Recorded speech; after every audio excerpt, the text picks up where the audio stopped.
Look at the weather. It's beautiful here. Non-stop rain. Oh, man, it is a blazer out there.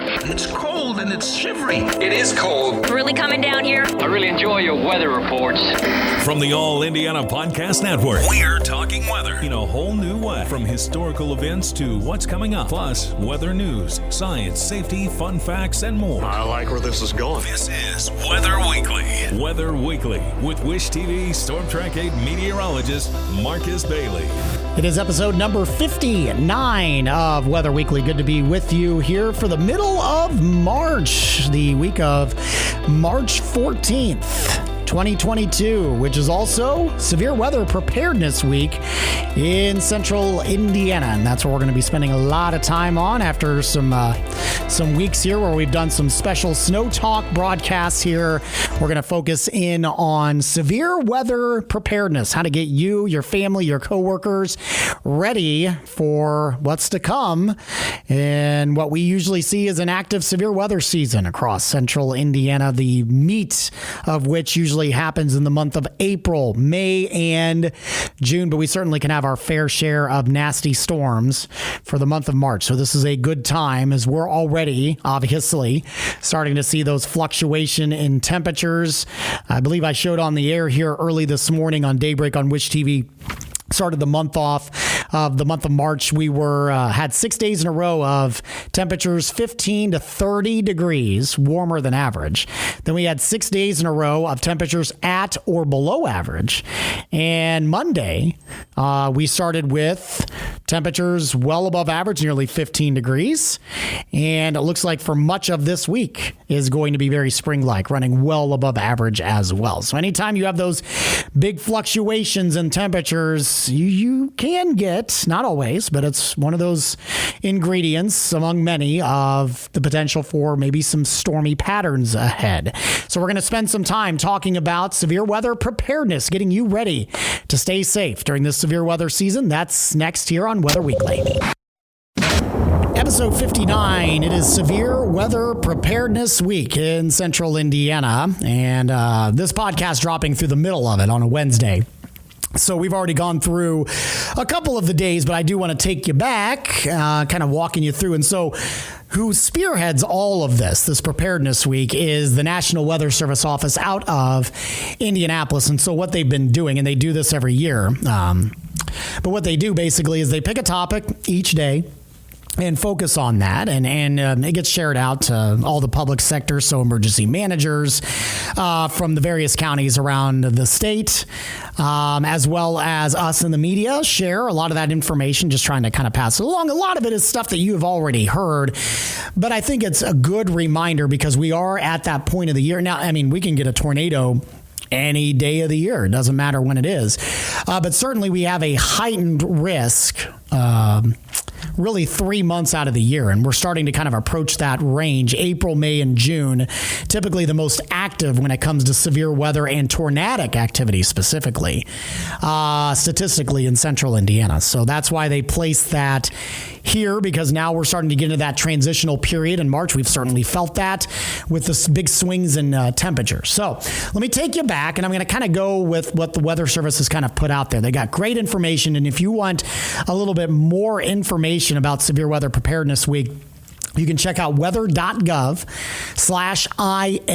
That will take you to the Indianapolis National Weather Service homepage. And at the very top of the screen, it will talk about Severe Weather Preparedness Week. If you're listening to this podcast a little bit later, it won't be up there very long, but it will be up here if you're listening to this during the week of March 13th. This podcast will be dropping on the 16th. So basically, they're kind of walking you through the stages of severe weather throughout the week. Okay. A lot of times people, they used to kind of break it down into different types of severe weather. And we certainly have spent our fair share of time doing that here on this podcast, whether it be severe wind gusts, tornadoes, flooding, and all of those are all kind of grouped into Severe Weather Preparedness Week here. But this is more along the lines of just kind of getting yourself ready, what to expect in the events of severe weather. And I think the Weather Service does a good job of just kind of playing it up a little bit and how the forecasts kind of play out as well. So it kind of all begins with, and I'm starting with what they had on the topic of Monday, the hazard outlooks. And we show these on the air, and they typically will be around 3 days in advance, but we're starting to kind of get in experimental phases where we go maybe 4, 5, 6 days in advance of highlighting areas that potentially have a shot for severe weather. Certainly, once we get 3 days out, we'll start talking about more of like a slight risk or a moderate risk. And then maybe a day before or the day of, you start talking about more of the expanded categories, the marginal, the slight, the enhanced, the moderate, the high risk, right? So those risks are there to just kind of give the public a heads up that something may develop. So long before any warnings are issued, the National Weather Service offices provide up to a week's notice of potential severe weather. Likewise, the media partners like us here at Wish TV, public officials and response agencies begin preparations long before storms cause damage. So here's a list of weather-ready nation preparatory actions taken long before hazards threaten. So that's you, the listener, you, the public. Be weather ready and know your risk. That means you need to know a plan. That means a plan at your office, at your school, at home. And you need to encourage other people to do that as well. I know it seems mundane. My goodness, those of you that are my age or in your 40s, you remember, and even before then, but you remember the tornado drills we always did. I'm recording this on a Tuesday. They're doing the statewide tornado drill at 10:15 today. So school-age children are still doing that. But it's important to note that, and I think it's really important if you're a parent to make sure you stress to your child where they need to be in the event of severe weather, whether that's your basement, whether that's the center of your house, putting as many walls between you and the outside as possible, where your kids need to go if they're at a friend's house. Those are conversations you need to have with your kid, and not as it's happening, but well before, so they know exactly where they need to go.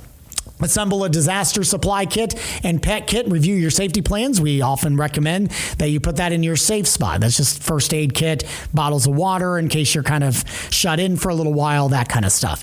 And then check your NOAA all hazards radio for fresh batteries in operation. I often say, I think a NOAA weather radio is as important in your house as a smoke detector.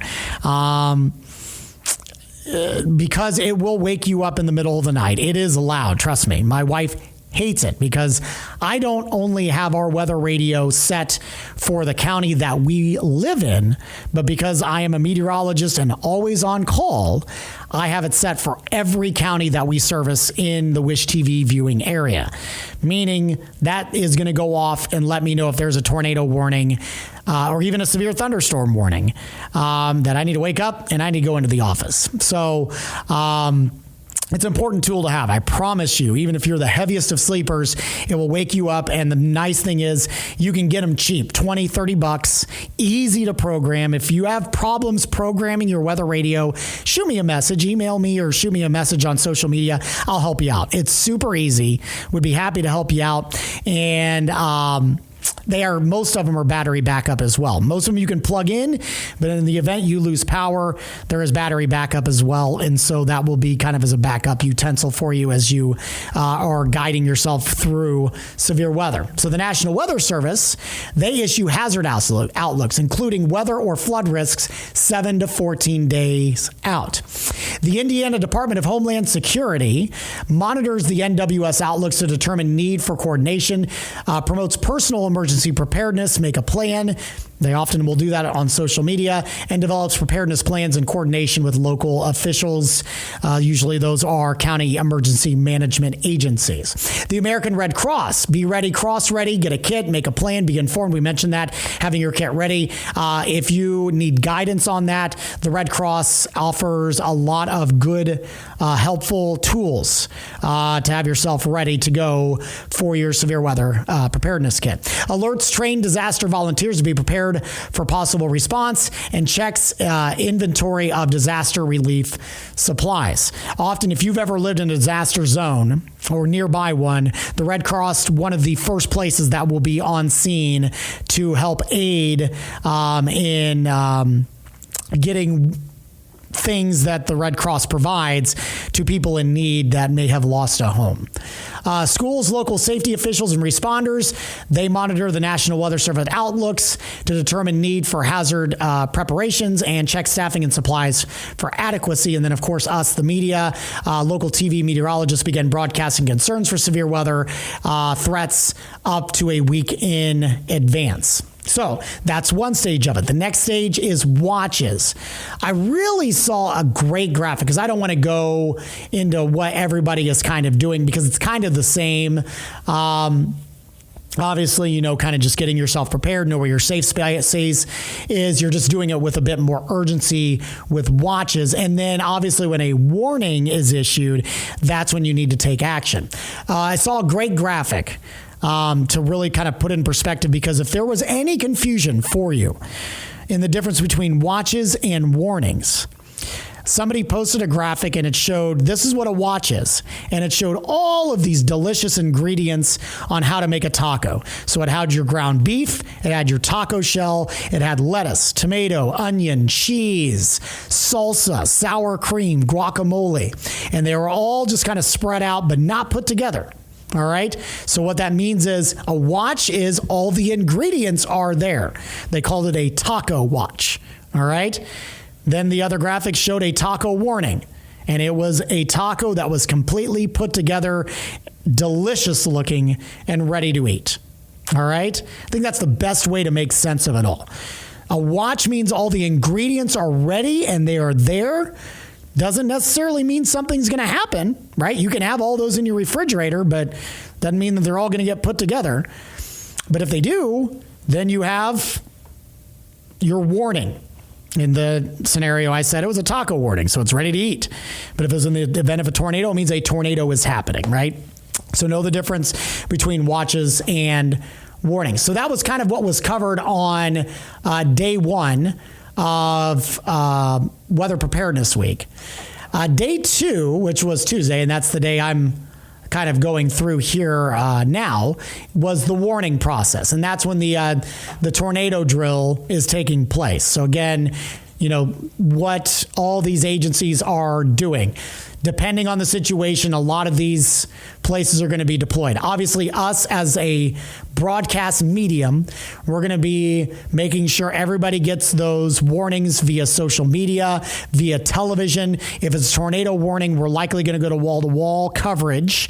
If it's a severe thunderstorm warning, depending on the severity, we would be also broadcasting wall-to-wall as well.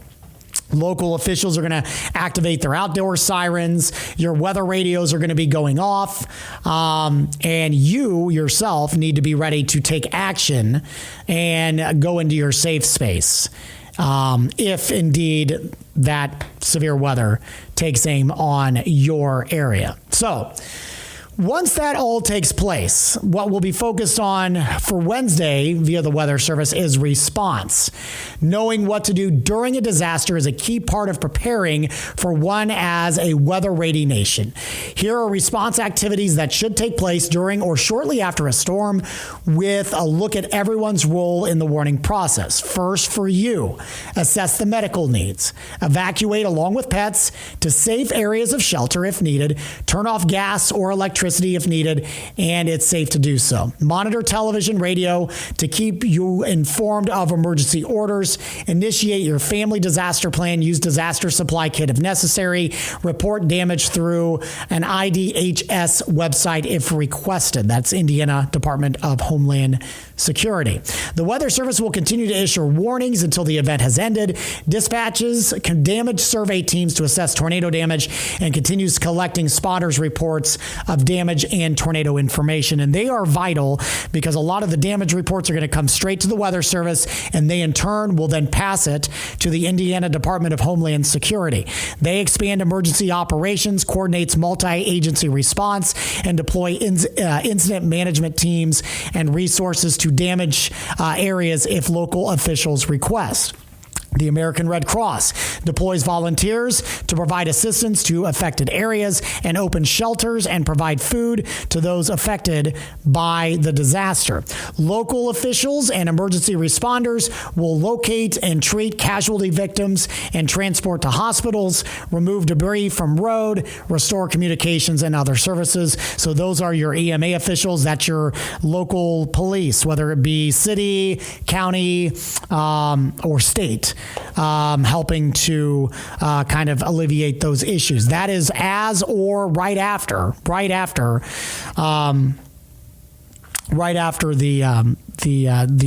disaster has happened, whether that be flood, whether that be wind damage, whether that be tornado damage. Disaster recovery would be in the days, the hours, the days, and the weeks after an event. So the recovery process after a natural disaster can be long and tedious. Many things need to be accomplished for a weather-ready nation that is resilient. Here are a few tasks accomplished by everyone. I'm reading this straight from the Weather Service's website. For you, continue assessing your needs. Contact family, contact insurance, your insurance company. Don't always wait for contractors to come up to your house because, unfortunately, in the news business, we've seen it numerous times. There are foul people that take advantage of disasters and are trying to scam you out of money. So always make sure you're contacting your insurance agency and make sure you're getting reputable people to fix up any issues that you may have with any damage, okay? Arrange financial assistance with public officials if necessary. Obtain Red Cross assistance as needed. They are there to help you. Provide IDHS and or FEMA assistance as needed. And check on your lost pets or turn in lost pets at local shelters or vets. The Weather Service will continue to assess storm damage assessment, publish findings to the web, and provides weather forecast support for recovery crews for the upcoming days in a major disaster. IDHS and local responders will maintain emergency operations and personnel in damaged areas, treat casualty victims and transport to the hospital, continue removing debris and restoring services, and explore and execute mitigation activities to reduce or eliminate the threat of similar future events. The Red Cross will continue to have shelters open near affected areas to talk one-on-one with those affected and meet their emergency cause needs. Start bulk distribution of mobile feeding in affected areas, continue to sheltering and mass feeding, and make referrals to other community resources. Obviously, us as a broadcast industry will be doing more news stories. It's not really the weather's job anymore, but more news that they'll be broadcasting the recovery efforts, list resources for victims, and news crews are reporting from those damaged areas as well.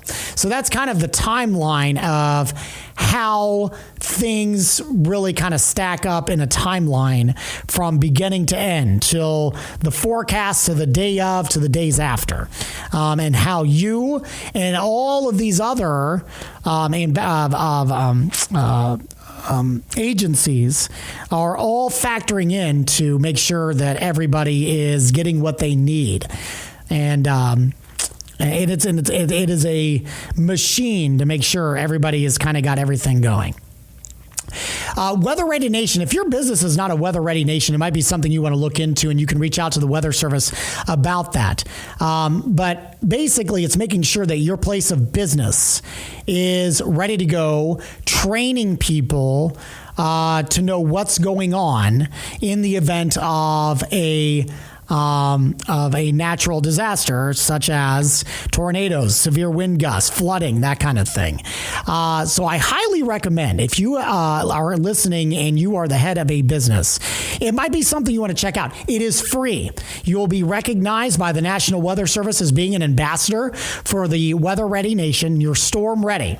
I believe you get like a certificate and a sticker to put on your front door to let people know that you are indeed storm ready and a weather ready Valley Nation ambassador, and it lets people know that if there is severe weather, that say your customers, it might be just kind of a sense of safety, letting them know that when they walk in, that indeed you know where people need to go in the event of severe weather invading the area. So a lot of things to look at. Again, I highly recommend that you go to the National Weather Service page, the Indianapolis office, to check out some of the tips that they have as we go along with Severe Weather Preparedness Week. Make sure you're spending time with your family, friends, co-workers, people at your church, that they know exactly where they need to go in the event of severe weather. I know we talk about it every year, and it might get a little bit old, but I think it's a good thing just to review, and that's why we do it every year, because you don't want to do it as an event is unfolding and people are stressed out and things are happening very, very quickly. So make sure you're having that conversation with friends, family, especially your kids, that they know where they need to go in the event of severe weather.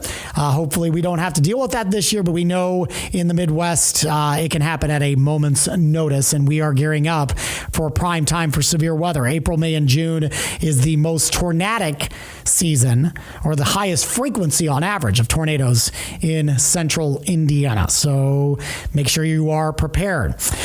We will see if we have any severe weather threats coming your way in our extended forecast as we roll through the middle of March. That's coming up next here on Weather Weekly.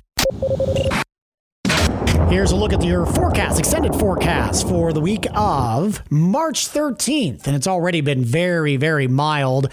Started the week off with numbers into the 60s.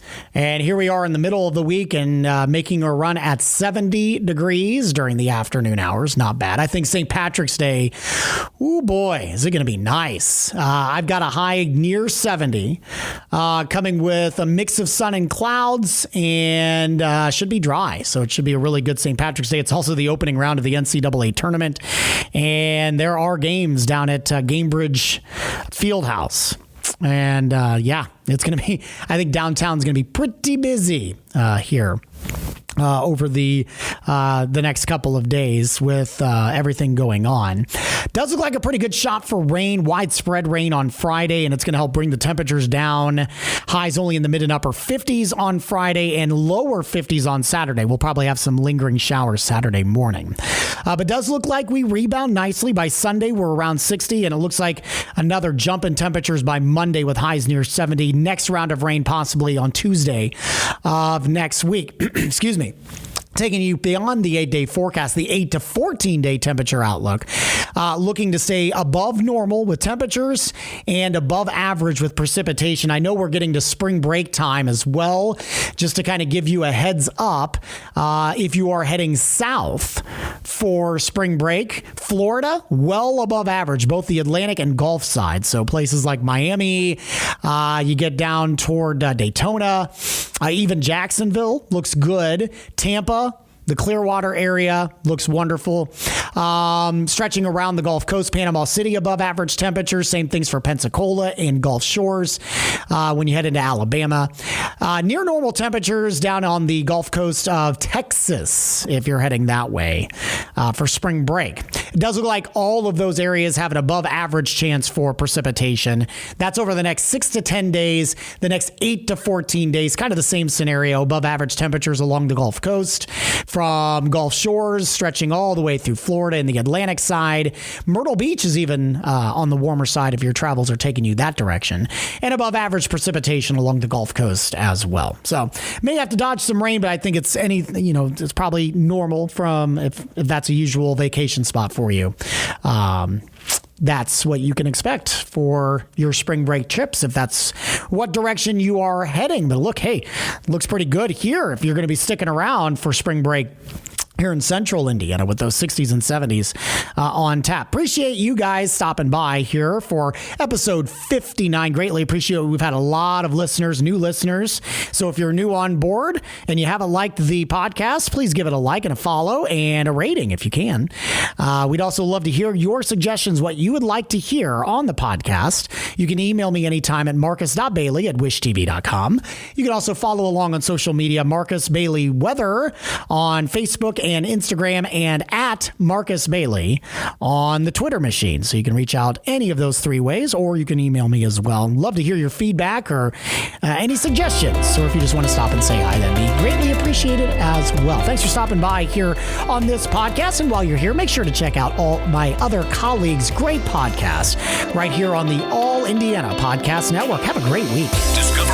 Discover more from Storm Track 8 Weather and Wish TV. Online at wishtv.com, and when you follow Wish TV on Facebook. Plus, be sure to check out more great podcasts from the All Indiana Podcast Network now at allindianapodcastnetwork.com.